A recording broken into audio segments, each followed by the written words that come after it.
Shalom Aleichem, mais uma vez juntos pela misericórdia do Eterno para falarmos e aprendermos da sua palavra. Isso é o que importa.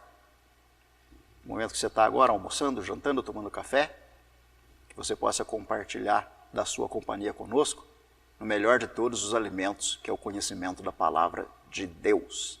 E estamos tratando na nossa proposta de aprendizado e ensino sobre escatologia, termo do grego escato, que significa futuro.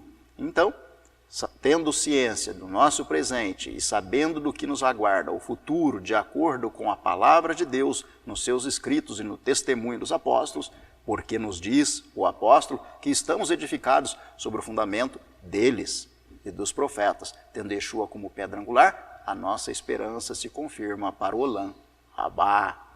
Conosco nosso irmão e amigo Yaakov, e as suas saudações aos nossos queridos internautas. Shalom, amados.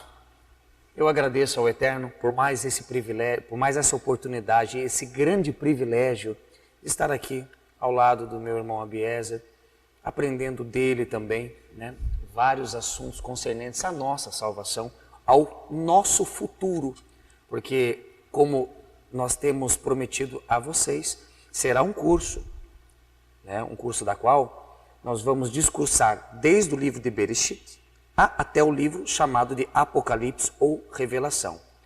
Não temos pretensão nenhuma em não dialogar sobre qualquer assunto profético que seja. Todos a seu devido tempo serão discursados, serão falados e serão entendidos, se Deus quiser, Baruch Hashem, serão entendidos não somente por vocês, quanto para nós, porque a cada estudo, Abiezer, a cada estudo que nós temos, nós conseguimos ver de uma forma mais amplificada através do Ruach HaKodesh. Exatamente. E o que acontece? A proposta do estudo de escatologia é trazê-lo de uma forma sistemática, como prevê a teologia, que assim se chama, de forma que, numa sequência lógica, nós possamos ter melhor absorção do conteúdo que está sendo apresentado. Nos primeiros estudos nós falamos de Bereshit, até agora temos falado, quase não conseguimos sair dali, a palavra de Deus ela é muito rica, né? Na aula anterior falamos de Noé, Noé está em Bereshit, no começo lá da criação. Falamos da misericórdia de Deus, que salvou através da água Noé e sua família. Falamos que o Espírito atuante em Noé, e através do qual, com o coração compungido, ele pregava àquela humanidade, era o mesmo Espírito que habitava dentro de Yeshua, nosso Salvador. Desse mesmo Espírito, o Eterno concedeu a Moisés, que liberou 2 milhões de pessoas do Egito depois de uma escravidão de 430 anos. Desse mesmo Espírito, Josué direcionou o povo à entrada da terra de Canaã. Como um dos homens que falou a verdade, viveu a verdade e falou aquilo que era necessário ao povo e que o povo deveria ouvir, encorajando-os sempre, porque o Deus de Israel dá a vitória àquele que o ama e segue dentro dos seus caminhos e de seus planos.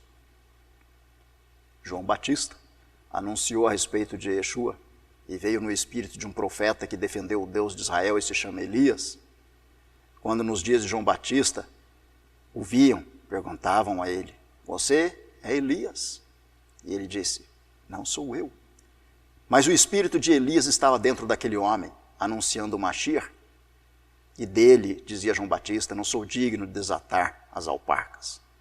Com toda essa humildade, Deus concedeu àquele homem a oportunidade de encontrar o Mashiach de uma forma verdadeira e muito mais. O privilégio de falar que através daquele homem, os homens que cometiam erros, se permitissem seu coração, poderiam ter vida eterna, bebendo da água e se alimentando do pão, encontrando o caminho, a verdade e a vida. E com isso tudo, acesso ao Pai e a salvação no Deus do amanhã.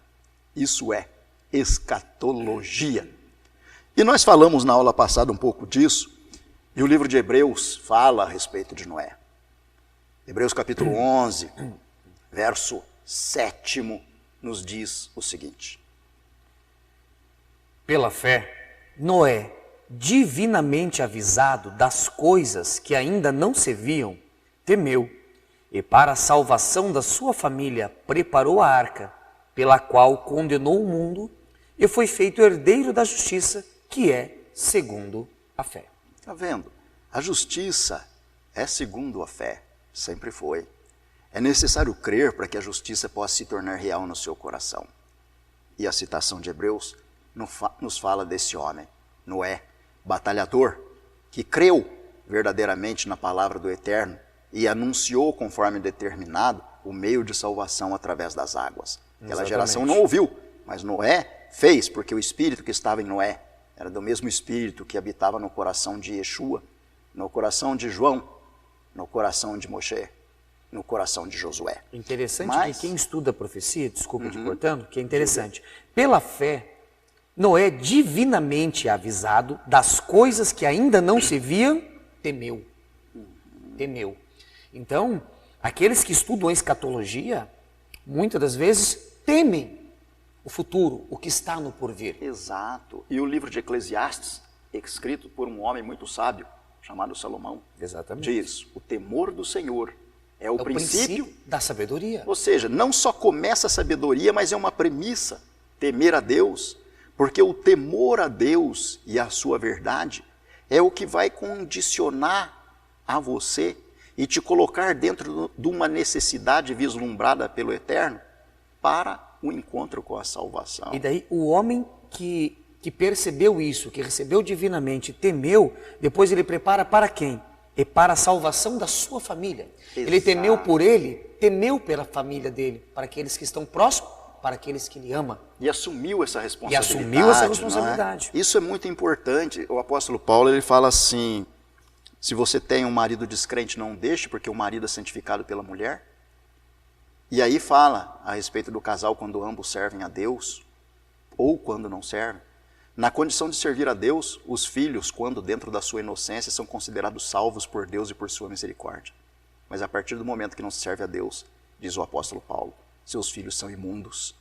A responsabilidade do encontro da salvação está no homem, dentro da sua maturidade, ciência e principalmente consciência. A partir daí vem o arrependimento, a aceitação, o batismo e o encontro verdadeiro com Yeshua, através de quem? O homem, sincero diante de Deus, se faz herdeiro do pai Abraão.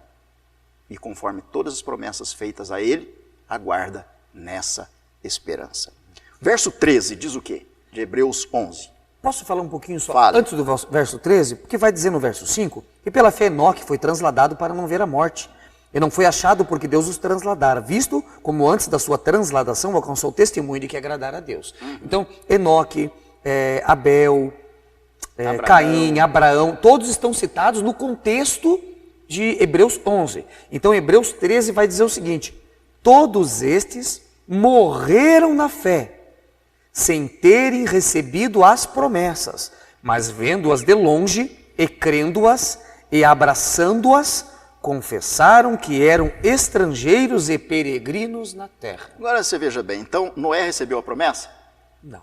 Não. Abraão recebeu a promessa? Não. Não. Abel recebeu a promessa? Não. Não, mas tem gente que fala que Noé foi para o céu. Exatamente. E o verso Enoque foi para o céu. Enoque foi para o céu. E aqui fala que todos estes morreram sem ter recebido a promessa. Exatamente. Então, junto com Noé, está Abraão e está Enoque. Enoque, personagem do qual alguns dizem que foi para o céu, mas morreu sem receber promessa. Aliás, a promessa não é o céu. Os céus são os céus do Senhor. A terra deu a ele aos filhos dos homens. A promessa para o homem é a terra. O homem foi gerado do pó da terra, ele é parte da terra. Vós sois de baixo, eu sou de cima. Está escrito. Exatamente. O homem é da composição da terra. O organismo do homem é formado de ferro, que está na terra, de cálcio, que está na terra, nitrogênio, oxigênio, que está no ar, e tantos outros elementos. Zinco, está na terra. O homem é a coroação, né? A composição do homem é terra. Sim.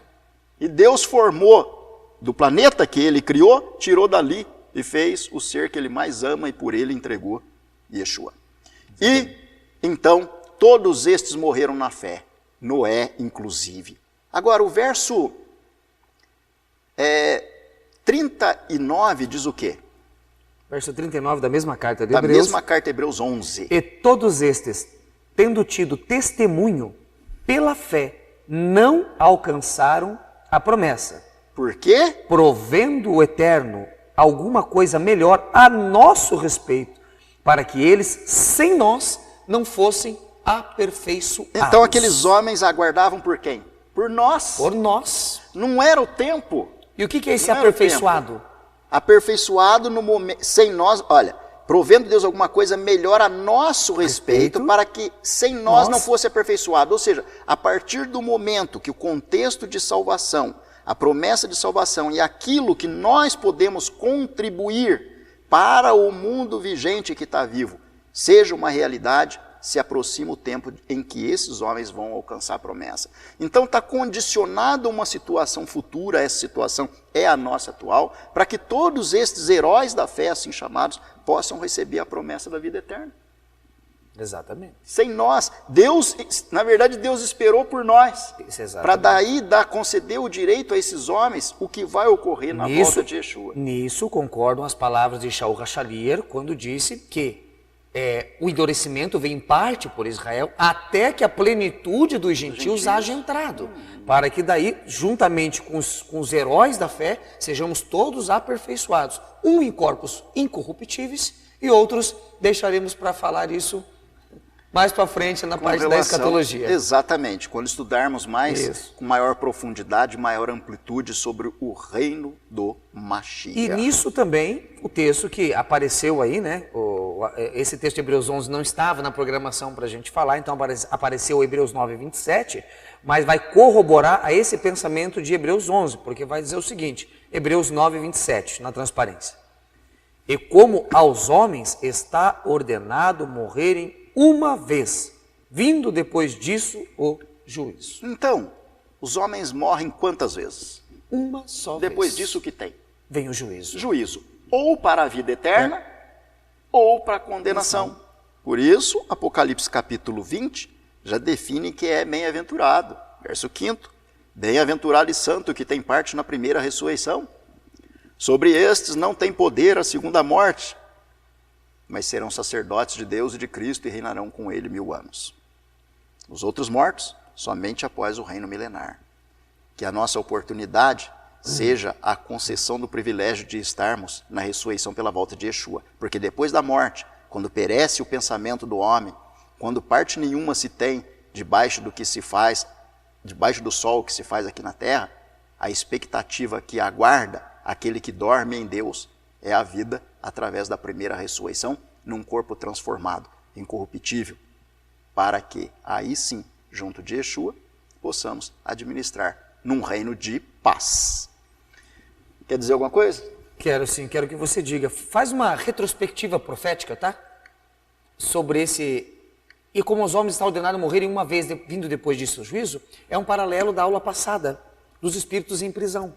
Então teria nexo, Yeshua ter descido nos 3 dias depois da sua morte, ido aos espíritos em prisão e pregado uma verdade da qual Noé, sendo apregoador da justiça, não tinha feito seu papel direito, né? Então Yeshua teve que ir lá e pregar aos espíritos em prisão. Mas não fica desconexo com o texto de Hebreus 9, 27? Com certeza. Como os homens estão ordenados a morrerem uma vez e depois disso é juízo, o juízo. É juízo. Não existe uma oportunidade ou um intervalo entre a morte e a ressurreição dentro do qual o homem possa ter acesso à salvação. Porque nós lemos em estudo anterior que quando o homem perece, perece os seus pensamentos. Nós lemos pela palavra dos Salmos que não devemos confiar em príncipes, porque no dia que sai o seu fôlego de vida, os seus pensamentos perecem. Nós devemos confiar sim em Yeshua. Mas a possibilidade e certeza da vida para o amanhã se faz no tempo presente em que você respira e está vivo. Porque se o seu fôlego sair, seu pensamento perece. Portanto, o mesmo Espírito atuante em Yeshua, essa é a interpretação, era o Espírito que atuou em Noé, quando ele anunciou aqueles homens que foram desobedientes e por conta disso não puderam ser salvos através da água, mas através da água, a água que jorra para a vida. Noé e os seus familiares foram salvos, porque criam na providência de Deus, obedeciam seus mandamentos e acreditavam na esperança de salvação que vem através do Mashiach. Então, Abiezer, temos mais alguns textos para falarmos, né, aos internautas, no nosso estudo sobre a palavra dos profetas, que seria Números 11, 24. O que diz lá? E saiu Moisés, e falou as palavras do Senhor ao povo, e ajuntou 70 homens dos anciãos do povo, e os pôs ao redor da tenda. Isso tem uma transparência em hebraico, né, que você vai discutir. Tem uma transparência. Então, na transparência em hebraico diz: então saiu Moisés e disse para o povo as palavras. Entre a palavra povo e a escrita palavras, divrei, e entre a palavra povo, Ha'am, nós temos um termo, Aleph e Tav. Quando Moshe foi trabalhar na unção dos 70 anciãos que o ajudariam no trabalho com as tribos de Israel, ali estava presente Yeshua, sempre presente, ao lado de Moshe, desde o princípio, ao lado de Josué, ao lado de tantos outros profetas que falaram a respeito dele e da sua salvação, da sua existência. A unção aos 70 ocorre com a simbólica presença de Yeshua, nosso Mashiach. Vamos ler o versículo 25. Leia aí.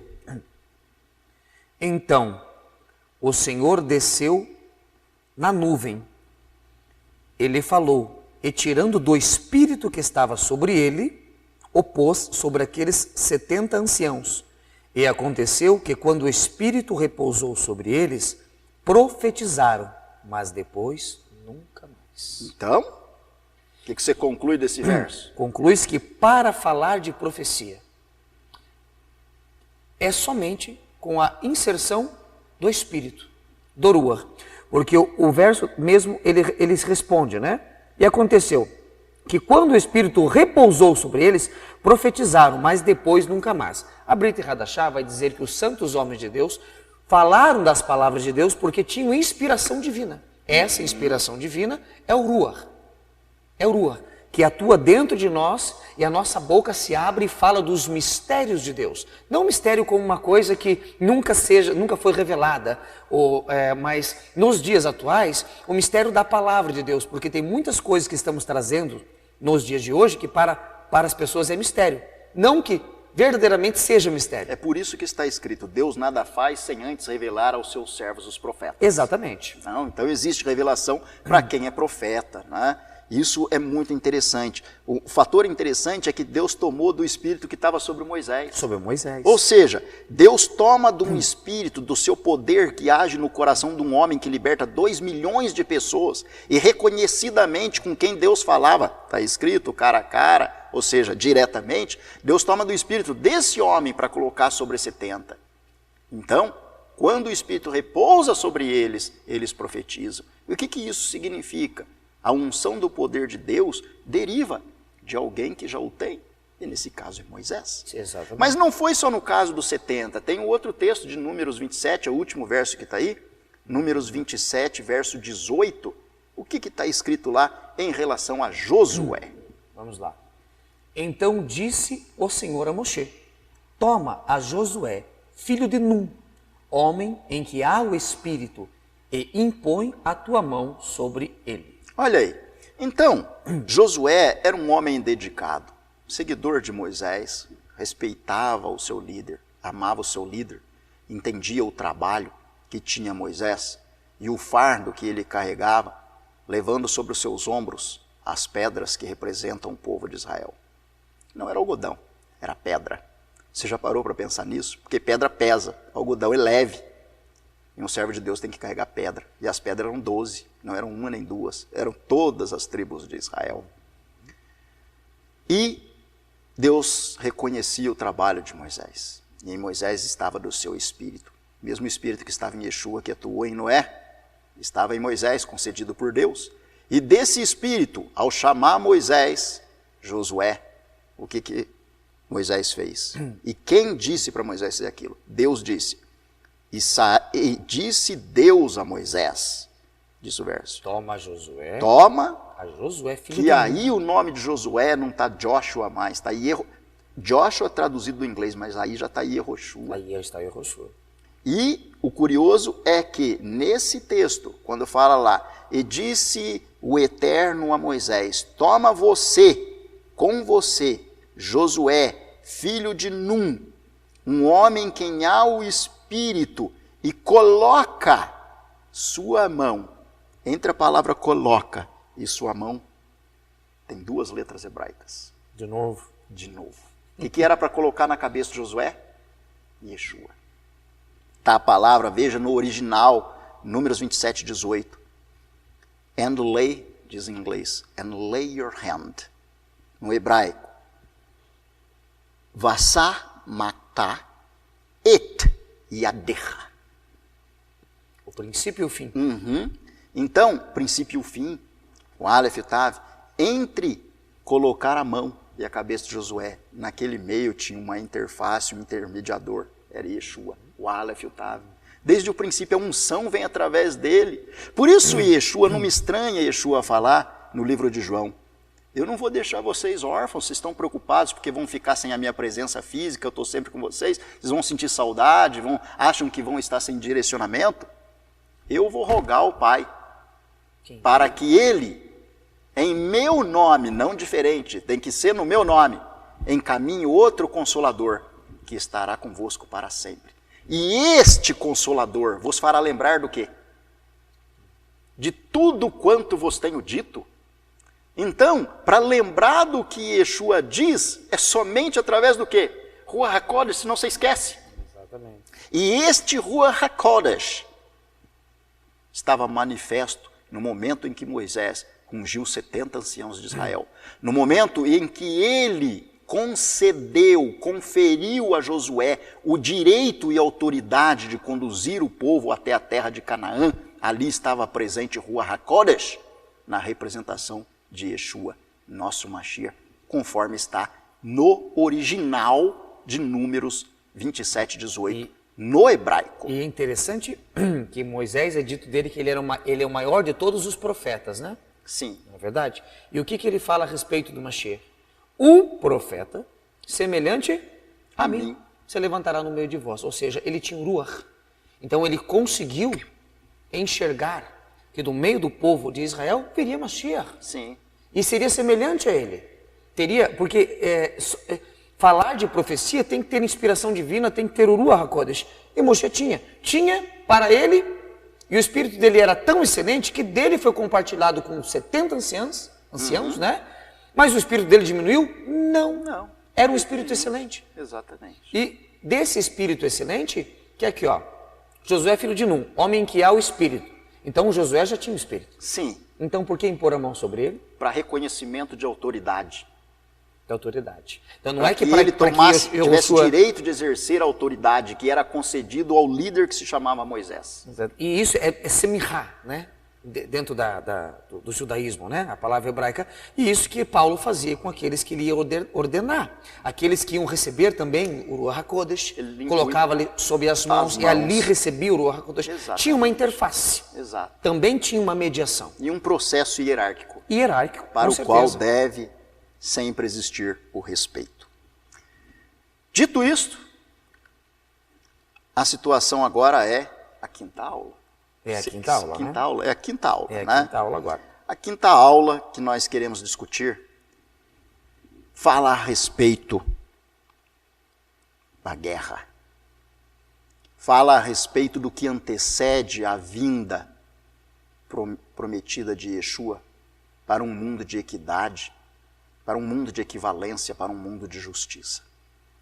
Desfrutar do reino futuro e as bênçãos prometidas aos patriarcas e mencionada pela boca dos profetas e dos apóstolos, é algo que carregamos em nosso coração com muita alegria e vivenciamos no nosso dia a dia, todos os dias de olhos abertos, este sonho do amanhã que se concretizará porque Deus desde o princípio anuncia o fim.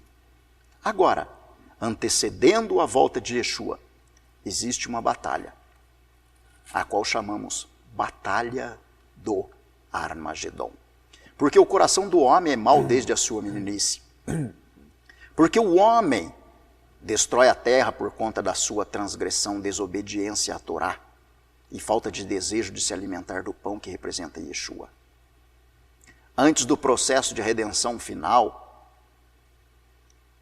antes do processo de libertação total, antes da implantação do reino de paz, de igualdade, dentro do qual os animais irão viver em paz, até que a terra volte às condições do Éden, existe um processo já definido por Deus e desejado pelo homem destrutivo.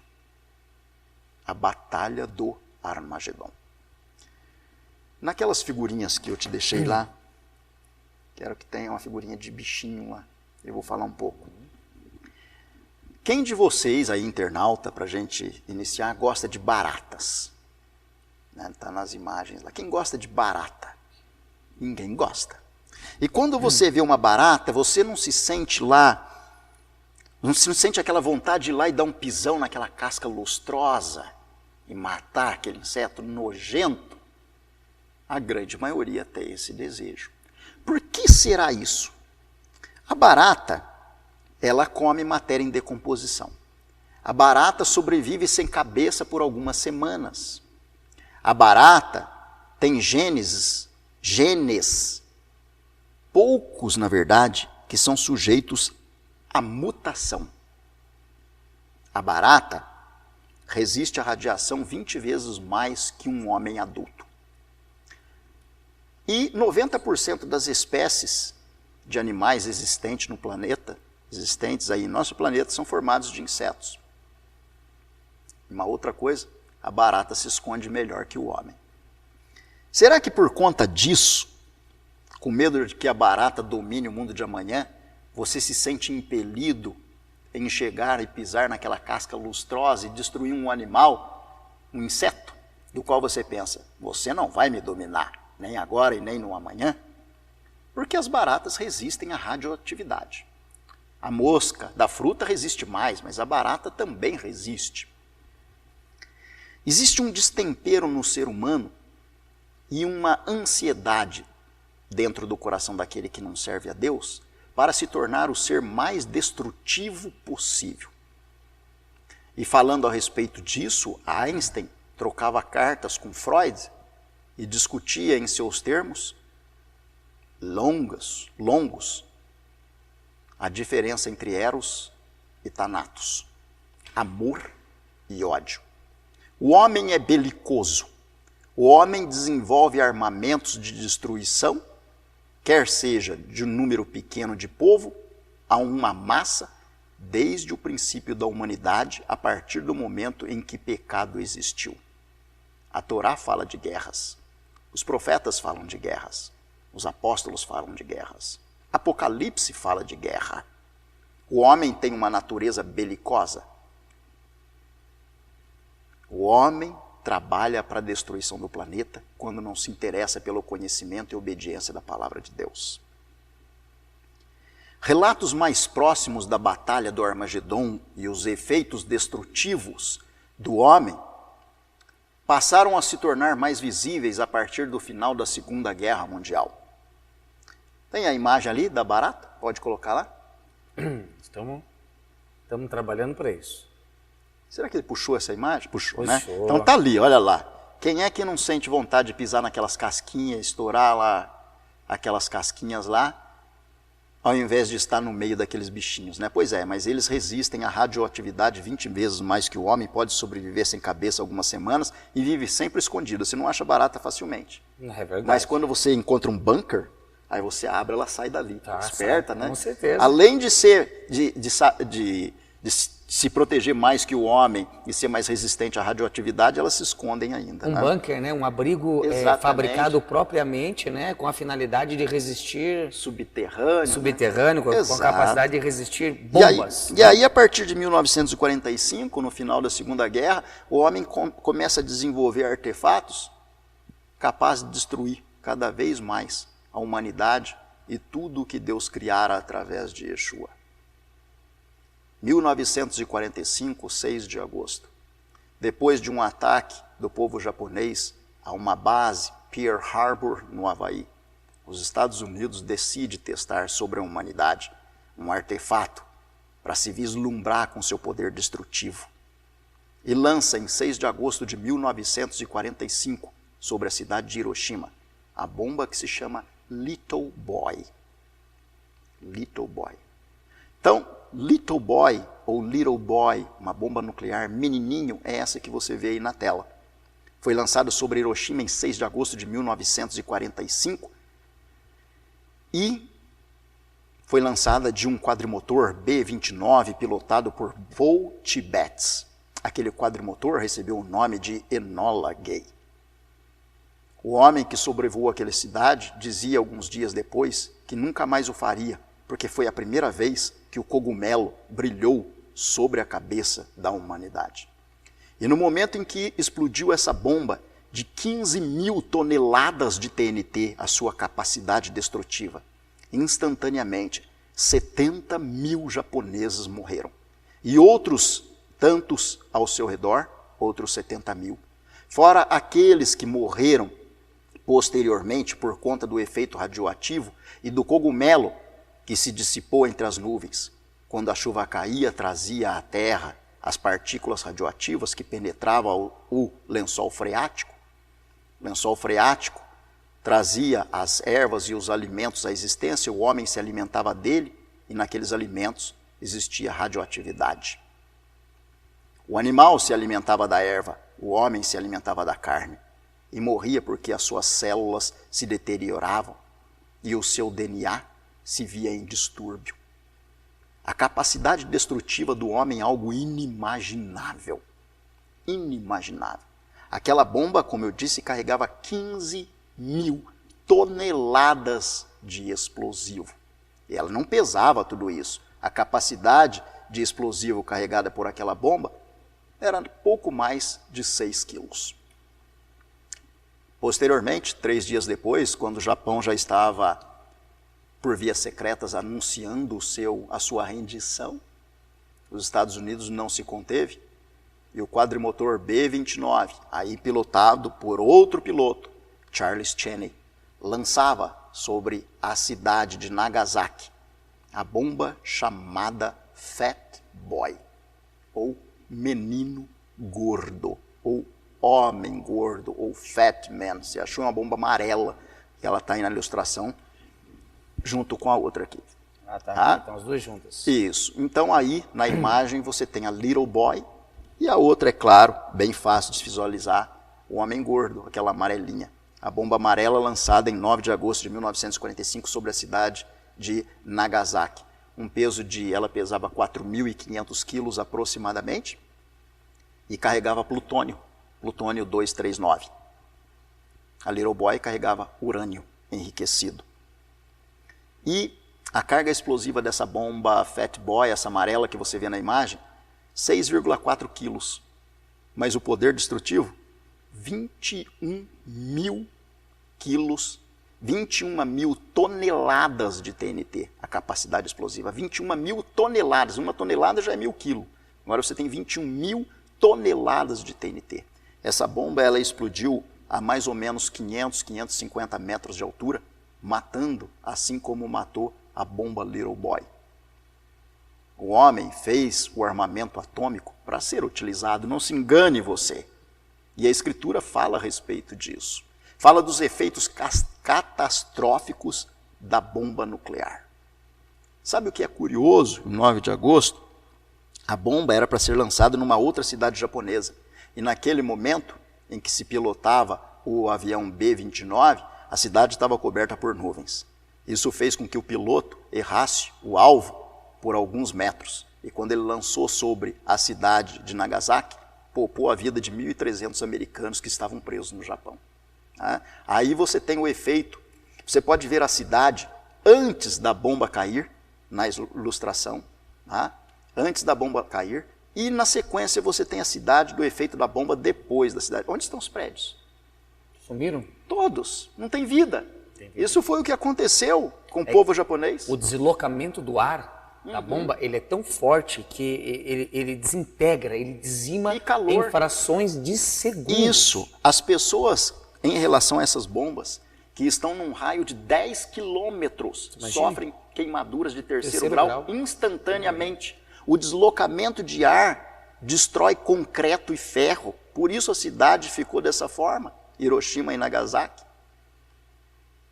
E os homens se maravilhavam com o cogumelo, com os efeitos da bomba anos depois de ter sido lançada. Uma imagem forte também aqui de Hiroshima, né? Tá aí, coloca. Ali, essa imagem, tá ali a cidade, o homem andando entre os escombros, né? Era o que restou. O que restou. O que restou. Agora, será que isso foi o maior de todos os armamentos desenvolvidos pelo homem para a destruição em massa da humanidade? O homem tem um coração mau desde a sua meninice, está no livro de Bereshit. Inclusive, só fazendo um paralelo, né? Veja, quando o homem foi estabelecido no Éden, era para que ele governasse o jardim e os animais, não para que ele governasse o homem, não para que ele governasse o seu semelhante. Exato. Então, a capacidade maldosa do homem. Alguém teve uma boa ideia, vamos fazer um avião, para que haja um transporte, para que se aproxime as pessoas, mas a malignidade do homem, intrínseca nele, aflorada, ele quer conquistar, ele quer destruir, ele quer obter. E dentro desse conceito de aviação, vamos fazer o quê? Vamos antes fazer uma bomba, um poder bélico, destrutivo, colocar dentro disso, jogar em outro lugar, dizimar vidas, pessoas. A gente tem que testar, né? A gente tem que testar. Vamos ver o que acontece. Exato. Vamos matar pessoas em prol da nossa loucura. Loucura de poder, de querer subjugar pessoas. Exatamente. Então vamos fazer o seguinte, vamos observar as baleias, as grandes baleias, aí o homem tem uma ideia, vamos fazer um submarino, né? Para quê? Esse, infelizmente construído, não é só puramente para dizer assim, olha, não conseguimos construir uma máquina para se comportar como uma baleia. Não, mas também para colocar nele mísseis de bombas atômicas, para quê? Unicamente com o propósito dessa imagem que nós colocamos aí, destruir vidas, pessoas. Exatamente. E sabe o que acontece? Maldade. Veja, aquilo lá foi lançado sobre a cidade. Mas a partir daí, ao invés do homem recuar e falar, eu tenho que amar o meu semelhante, não é possível tanto ódio? De onde deriva tudo isso? Eu sei, da ausência de Deus. Mas por que o homem não se permite um encontro com Deus que é misericordioso? A partir dali então, ao invés de retroceder, o homem falou, agora é o seguinte, ao invés de lançar de um avião, eu vou lançar de um silo. Eu não preciso do avião, eu posso lançar aqui da terra, mas eu não quero que atinja somente aquele território que está ali a alguns quilômetros de mim. Eu quero que cruze todo um oceano, um continente. E ele passou a desenvolver outros mísseis, o SS-18, é um míssil russo. Pode colocar isso da imagem aí, tem como, não vai dar para ampliar, mas talvez o internauta veja. Esse míssil, chamado SS-18, ele pode viajar entre 17 e 24 mil quilômetros por hora. Já imaginou a velocidade desse míssil? Pode carregar 10 ogivas nucleares com capacidade de destruição de 750 mil toneladas de TNT. Lembra daquela aula passada que você falou? Interessante. O homem conhecia o bem. Ele queria conhecer o mal. Conhecendo o mal, exatamente, ele conheceu a capacidade dele de usar a inteligência dele, colocou em prática para fazer o quê? Maldade. E destruir. Então esse míssil que você vê aí na imagem, ele pode viajar até 24 mil quilômetros por hora. Você tem ideia do que é isso? Carregar 10 ogivas de 750 mil toneladas de material explosivo radioativo. Ou seja, esse míssil ele sai da atmosfera terrestre, essa velocidade ele atinge onde não existe a barreira, fora da atmosfera terrestre ele voa pelo universo, adentra de novo a atmosfera terrestre numa velocidade altíssima, e 10 ogivas de 750 mil, aí são 7 milhões e 500 mil toneladas de TNT, atinge o seu alvo com uma precisão de até 50 metros. Não precisava nem tudo isso. A bomba de Hiroshima e Nagasaki matou 70 mil pessoas, cada uma delas, no momento em que ela explodiu, a pouco mais de 500 metros de altura. A bomba Little Boy, Fat Boy, que destruiu Hiroshima e Nagasaki, é usada como espoleta desse. Ou seja, como ignição ali, né? Ignição, essa bomba é colocada exatamente no pé desse foguete para carregar esse foguete. Aquelas duas bombas é só para dar ignição para ele? Só. para ele voar para fazer o extermínio, vamos dizer assim, extermínio da raça humana. Da raça humana, né? Os Estados Unidos, para não ficar atrás, tem um míssil LGM. Tá, mas daí que eu fico pensando. As Nações Unidas, ou o ser humano, né? E podiam chegar os americanos para o russo e falar assim, viu, isso que vocês construíram é mal. Vamos parar com isso, não faça uma coisa dessa. Isso aí é um genocídio, uma coisa muito ruim. Vamos parar todos nós com isso. Não, vamos fazer um outro. Para competir com vocês. Vocês têm, eu tenho que ter também. Se vocês têm capacidade de matar, eu quero ter a capacidade de matar também. Exato. Ou seja... Mas mais que você. Mais do que você. Em vez de assim, ó, você ama, então eu quero ter a capacidade de amar mais do que você. Mas não. Infelizmente, o homem vê com a sua visão está deturpada, afastado dos caminhos de Deus, não tendo o Ruach HaKodesh, não se submetendo à palavra e à vontade divina, exato, a maldade do homem prolifera dentro dele. E a vontade que ele tem é de matar, destruir cada vez mais. Tem um míssil americano aí, a gente já vai entrar nos textos da palavra de Deus, o LGM-30, está aí na imagem, você consegue ver. Esse LGM-30 é um míssil americano.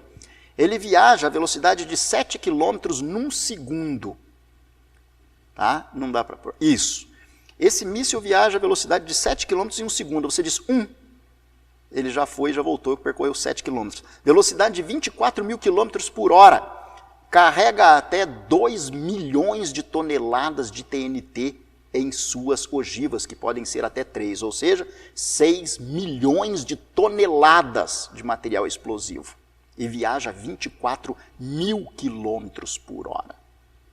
Historiadores dizem que a antiga União das Repúblicas Socialistas Soviéticas e os Estados Unidos, dentro de seus processos armamentícios e a confecção de bombas nucleares, termonucleares, nêutrons, têm capacidade, juntos, para destruir o planeta Terra 20 vezes. É por isso que Yeshua diz, se os dias não forem abreviados, nenhuma carne se salva. Graças ao Eterno, nenhuma carne sai como sobrevivente. Graças ao Eterno, que aquele que é salvo não toma parte nessa destruição. Está escrito na palavra de Tehillim, 1000 cairão ao teu lado, 10.000 à tua direita, mas tu não serás atingido. Somente com os teus olhos olharás e verás a recompensa dos teus inimigos. Dos ímpios. Então os ímpios terão a recompensa de serem destruídos pelos próprios armamentos que eles criam.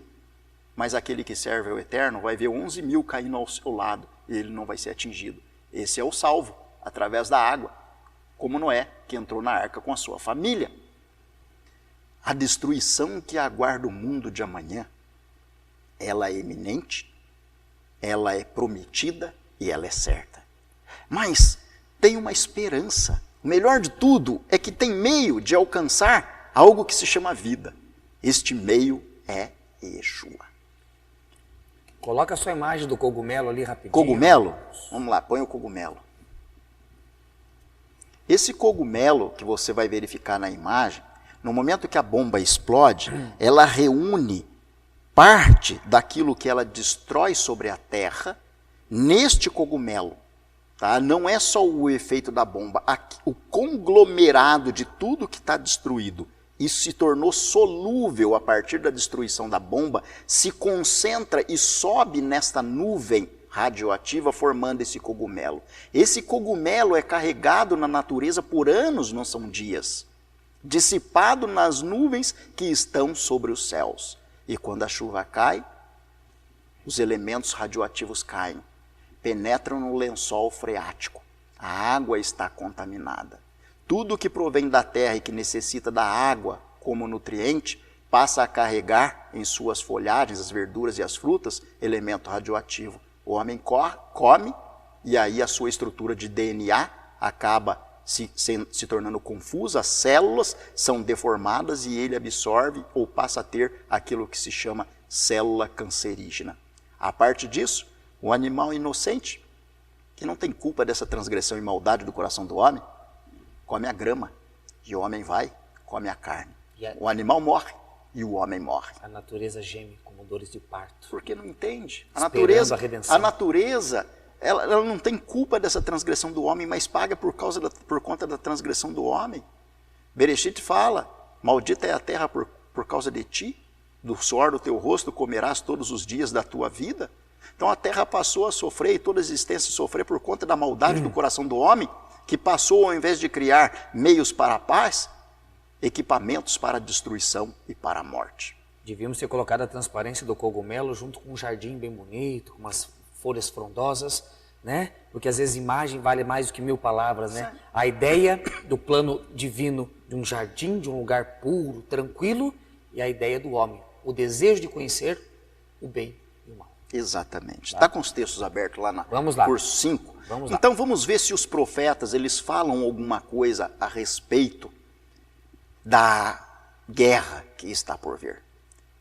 Mas também veremos pela palavra dos profetas se eles falam alguma coisa da esperança viva que está para se concretizar pela salvação em Mashiach. Zacarias capítulo 14, verso 12, o que nos diz? E esta será a praga com que o Senhor ferirá todos os povos que guerrearam contra Jerusalém. A sua carne apodrecerá, estando eles em pé. E lhes apodrecerão os olhos nas suas órbitas, e a língua lhes apodrecerá na sua boca.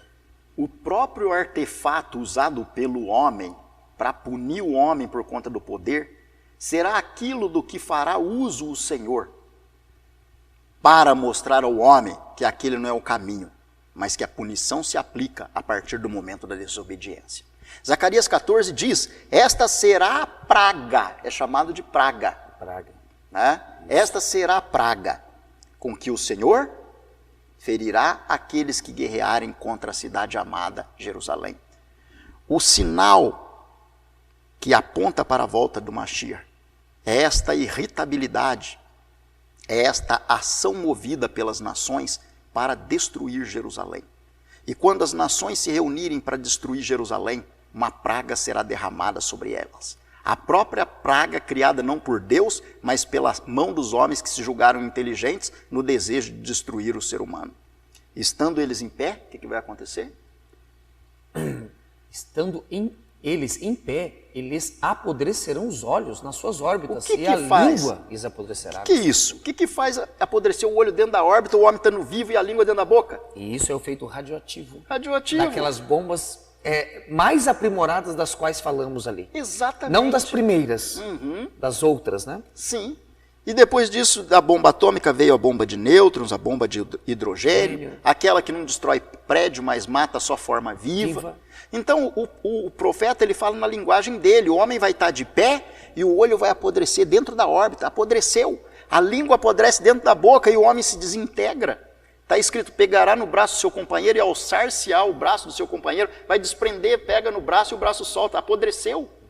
Esse é o efeito radioativo da guerra que nos espera no amanhã. Melhor que isso, nós esperamos a providência de Yeshua para a nossa salvação. Haverão sobreviventes dessa guerra, mas eu não quero ser o sobrevivente. Eu quero ser salvo pela água e estar junto com Noé dentro da arca. Exatamente. Essa frase, inclusive, que você falou que eu ia citar agora. Nossa, mas dessa maneira que vocês estão falando, nós ficamos temerosos. Então, o temor é o princípio da sabedoria. E Noé, mesmo sendo apregoador da palavra do Eterno, temeu. Hebreus 11 vai dizer que divinamente ele foi avisado pelas coisas que ainda não se viam. Temeu para a salvação dele e da sua família. Temeu. Então, tema, realmente tema, para a salvação sua e da sua família. Exatamente. O efeito do temor é positivo no sentido de que ele te leva a uma preocupação de buscar salvação. A salvação. Então, aquele que não tem preocupação em temer, em conhecer a Deus, do seu poder, da sua misericórdia, da sua salvação, da necessidade de obedecê-lo, de abrir o coração para a entrada de Yeshua, vai ser o homem que vai vivenciar, infelizmente, a situação de estar em pé, ter o olho apodrecido e a língua dentro da boca também apodrecido, pelo efeito da bomba nuclear criada pelo homem. O homem criou os armamentos, não se engane, não para que eles fiquem guardados nos silos, mas para que eles sejam definitivamente usados. Obviamente, existe o que há de melhor, a intercessão de Yeshua, mais uma vez, Aleph Tav, para resgate do que Deus criou e para a salvação daqueles que hoje amam os seus mandamentos e seguem aquilo que Deus determina. Tanto que é maravilhoso que só a Rússia ou só os Estados Unidos têm armamento bélico para destruir o mundo. Exato. A Rússia, eu imaginava o seguinte, quando eu era mais jovem, falei, bom, agora que o bloco socialista se desfez em vários países, a Rússia vai se tornar menos atrevida na produção de armamentos, que nada, continuou da mesma forma. Você teve o Pacto de Varsóvia, que foi desfeito, a organização do Tratado do Atlântico Norte, do lado europeu. Dos Estados Unidos você tem a ONU, a Organização das Nações Unidas. Eu imaginava, essas organizações, entre aspas, trabalharão pela paz da humanidade e destruirão tudo o que se chama arma para prever um mundo de paz. Mas não foi assim, eles construíram muitas armas e numa metodologia fictícia ou enganosa, querem promover que o mundo vive em paz. Mas a Escritura diz, quando disserem a paz e segurança, porque ninguém vai usar, aí sobrevirá repentina destruição. Existem sinais, indícios da volta de Yeshua. As nações se voltando contra Israel, a nação de Deus, e procurando destruir Jerusalém, a cidade amada, na qual Yeshua há de assentar-se sobre o seu trono para reinar futuramente. Então vamos falar sobre o profeta Joel agora. Vamos. Capítulo 3, versículo 14. Multidões, multidões, no vale da decisão, porque o dia do Senhor está perto, no vale da decisão. Existe um momento para a decisão. Este momento, ele ocorrerá também na palavra do mesmo profeta. Ele cita e nos dá indício do momento em que isso ocorrerá, em que essas multidões estarão reunidas num vale, para que ali seja decidido o que há previsto para a humanidade. Joel 3, 1 e 2. Isso. Porque eis que naqueles dias e naquele tempo, em que removereis o cativeiro de Judá e de Jerusalém, congregarei todas as nações e as farei descer ao vale de Josafá, e ali com elas entrarei em juízo por causa do meu povo e da minha herança Israel, a quem elas espalharam entre as nações e repartiram a minha terra. Então, quando é o tempo em que, no momento em que o cativeiro, no momento em que Israel estiver propenso a viver a sua liberdade religiosa definitiva, em que o cativeiro for removido, em que a nação de Israel, o povo de Judá, a casa de Israel estiver definitivamente agregada num contexto pleno dentro do seu território e buscando servir a Deus, Deus vai se manifestar. O cativeiro foi removido e as nações serão reunidas? O Eterno congregará as nações. Isso, para quê? Porque ele vai entrar em juízo com elas. Porque não espantaram seus mandados, repartiram o povo de Israel sobre as nações, perseguiram, mataram o nosso povo com a pretensão de que eliminando Israel do mapa haveria paz e segurança. Exato. Esse é o plano malévolo. Exato. Esse é o plano de Hassatã. E quem vai fazer a guerra contra essas nações está escrito. Exatamente. Deus fará guerra contra essas nações. Israel, a quem elas espalharam as nações, repartiram a minha terra. É o Eterno. O Eterno. Reunirei as nações. Providência de Deus é reunir essas nações bélicas, essas nações que amam a guerra, que alimentam o ódio. Para que Israel seja santificado diante dos olhos dessas nações quando essas nações forem destruídas? Então o Eterno é mau. Ele quer que as pessoas morram, entrem em conflitos? Não. Aí vai ser revelado a verdadeira intenção do coração dos homens que apoiam um pensamento desse. Por isso Malaquias diz, naquele dia vereis a diferença entre o que serve a Deus e o que não serve. Entre o justo e o ímpio, diz o profeta Malaquias. Para aqueles que servem a Deus, nascerá o sol da justiça e salvação trará debaixo das suas asas. Existe promessa, expectativa de salvação num dia em que línguas estarão apodrecendo dentro das bocas e olhos nas suas órbitas. Também tem providência de salvação, já desde o princípio do mundo tem, mas muito homem não aceita. Muitos homens não aceitam, esses que constroem essas bombas com capacidade para destruir o planeta Terra 20 vezes. Nesse dia Israel será santificado diante das nações que serão destruídas por providência de Deus. Deus ama a humanidade, dá a ela a oportunidade, mas a humanidade tem amado muito mais o ódio do que o Criador da paz e da santidade. Israel é um cálice, né, de tontear as nações. Exatamente. As nações, elas não entendem por que elas não conseguem dizimar aquele que traz tanto prejuízo, porque hoje é dito assim, rapidamente só, existem as pessoas que fazem, se explodem e matam as pessoas, por quê? Por causa de Israel.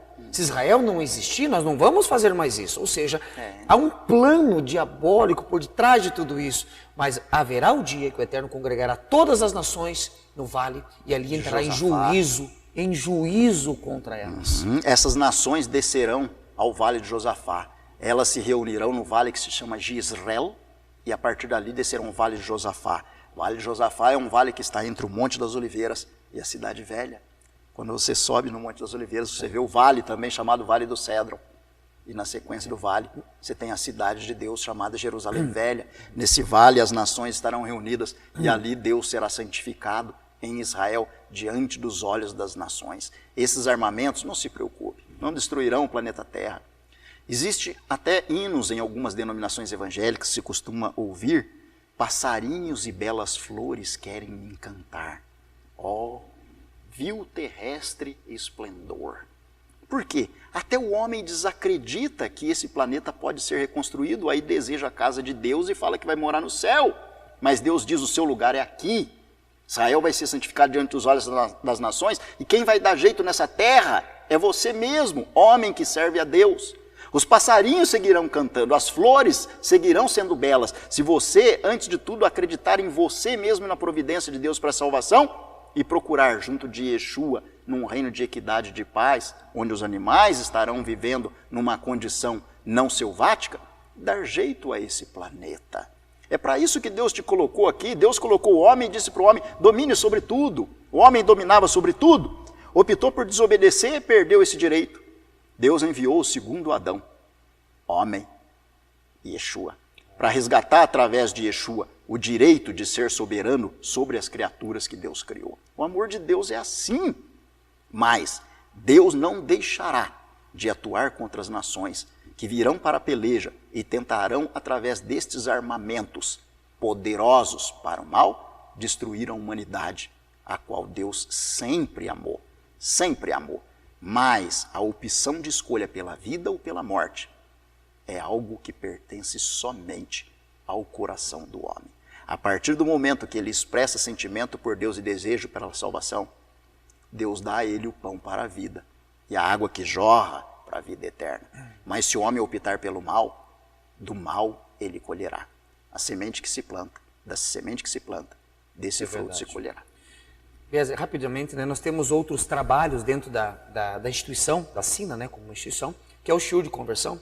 E tem pessoas que chegam lá e, infelizmente, com suas mentes deturpadas, sem o Ruach HaKodesh, vêm dizer que a Brit Hadashah não tem inspiração divina, é somente histórico e arqueológico.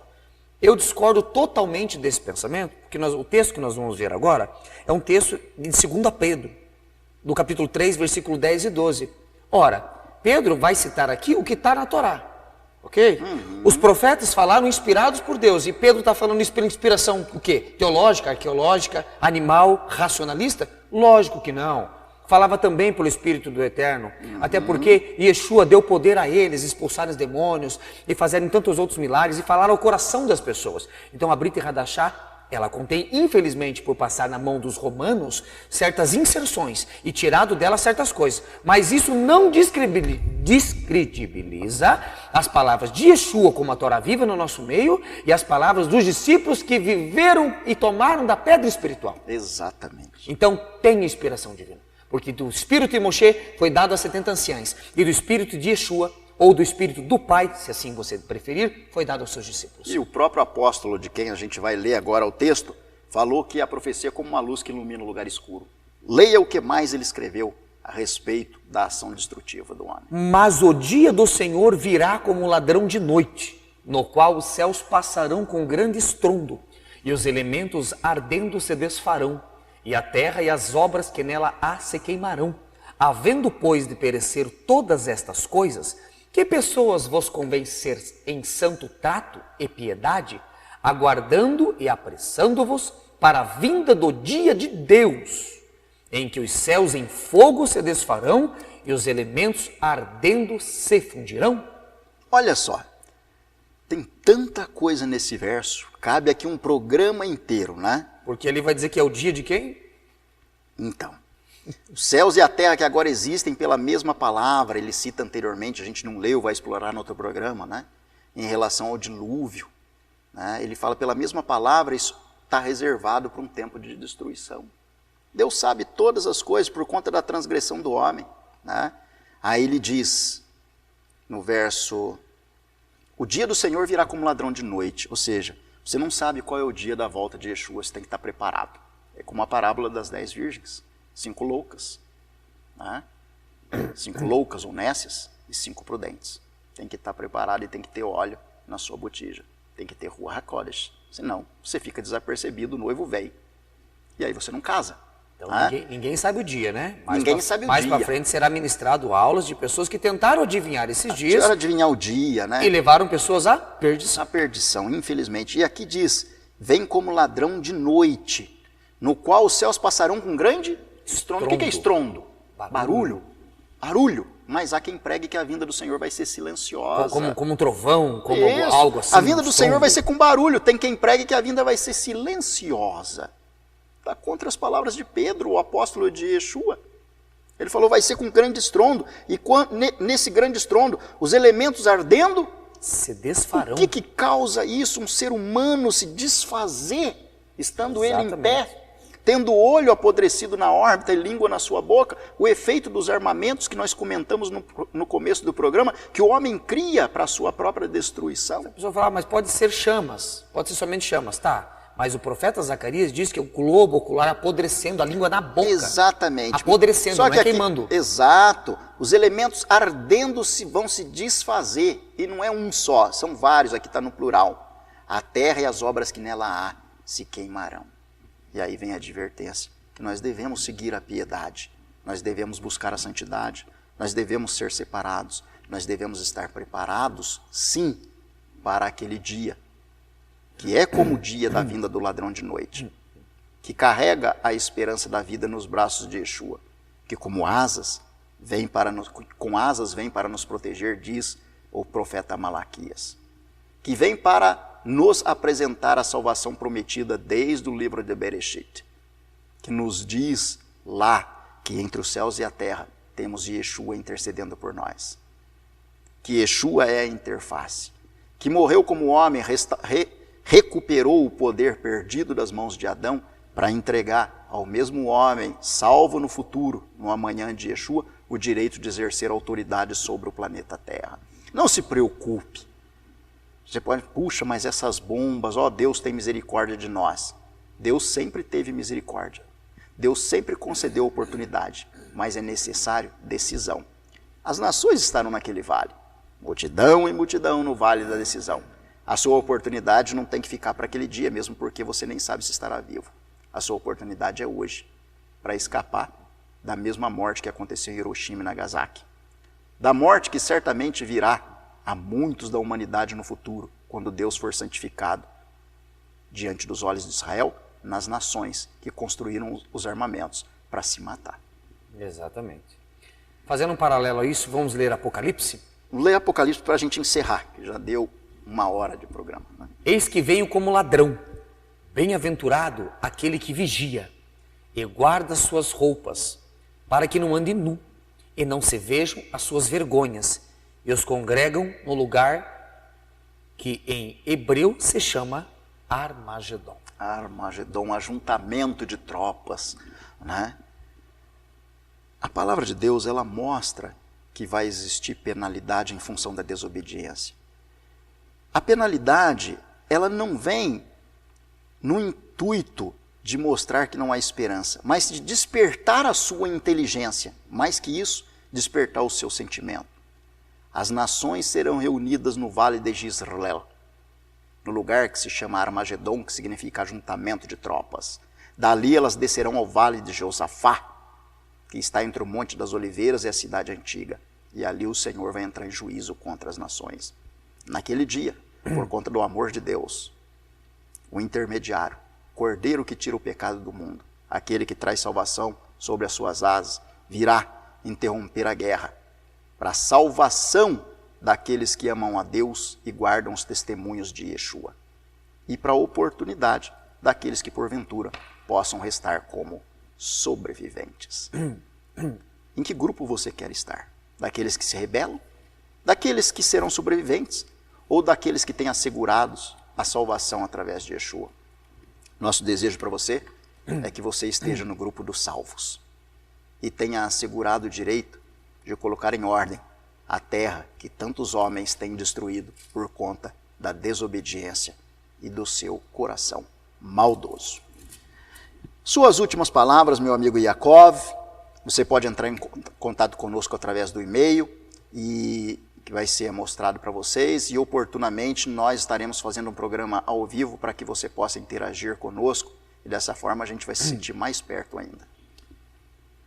Shalom, amados.